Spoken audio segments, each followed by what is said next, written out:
প্রিয় দর্শক, আসসালামু আলাইকুম।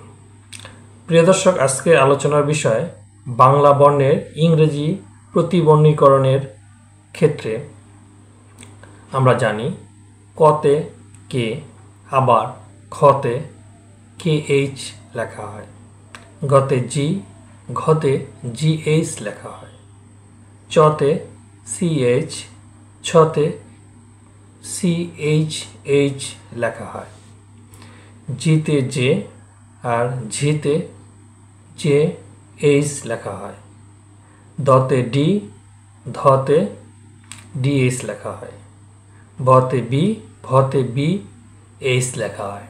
এই যে দেখুন, কতে কে, আবার খতে কে এইচ লেখা হচ্ছে। এই যে এইচ কেন লেখা হয়, পরের বর্ণগুলোতে কেন এইচ ব্যবহার করা হয়েছে, এটাই হচ্ছে আজকে আমাদের আলোচনার বিষয়। আমরা তাহলে এই যে এইচ লেখা হয় কতে কে এবং খতে কে এইচ, এইচ কেন লেখা হয় সেটি আজকে আমাদের আলোচনার বিষয়। এইচ কেন ব্যবহার করা হয় তা জানার আগে আমাদের জানতে হবে অল্প প্রাণ এবং মহাপ্রাণ বর্ণ সম্পর্কে। প্রিয় দর্শক, আমাদের যে 25টি বর্ণ রয়েছে, এগুলিকে আমরা বলি বর্গীয় বর্ণ। যেমন ধরেন ক বর্গের ক, খ, গ, ঘ, ঙ, চ বর্গের চ, ছ, জ, ঝ, ঞ, ট বর্গের ট, ঠ, ড, ঢ, মূর্ধন্য ণ, ত বর্গের ত, থ, দ, ধ, দন্তন্য, প বর্গের প, ফ, ব, ভ, ম। খুব ভালো করে খেয়াল করবেন। প্রথম এবং তৃতীয় যে বর্ণগুলি রয়েছে, যেমন ক এবং গ হচ্ছে, ক হচ্ছে প্রথম বর্ণ এবং গ হচ্ছে তৃতীয় বর্ণ, এবং চ হচ্ছে প্রথম বর্ণ, বর্গীয় জ হচ্ছে তৃতীয় বর্ণ। তারপর যদি আমরা বলি ট হচ্ছে প্রথম বর্ণ আর ড হচ্ছে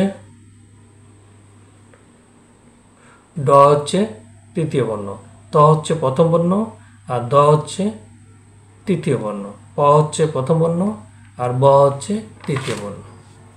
এই প্রথম এবং তৃতীয় বর্ণগুলি হচ্ছে আপনার অল্প প্রাণ। আর এই যে খ এবং ঘ এবং ছ ও ঝ, তারপর যদি আমরা বলি ঠ ও ঢ, থ ও ধ, ফ ও ভ, এই বর্ণগুলি হচ্ছে মহাপ্রাণ বর্ণ।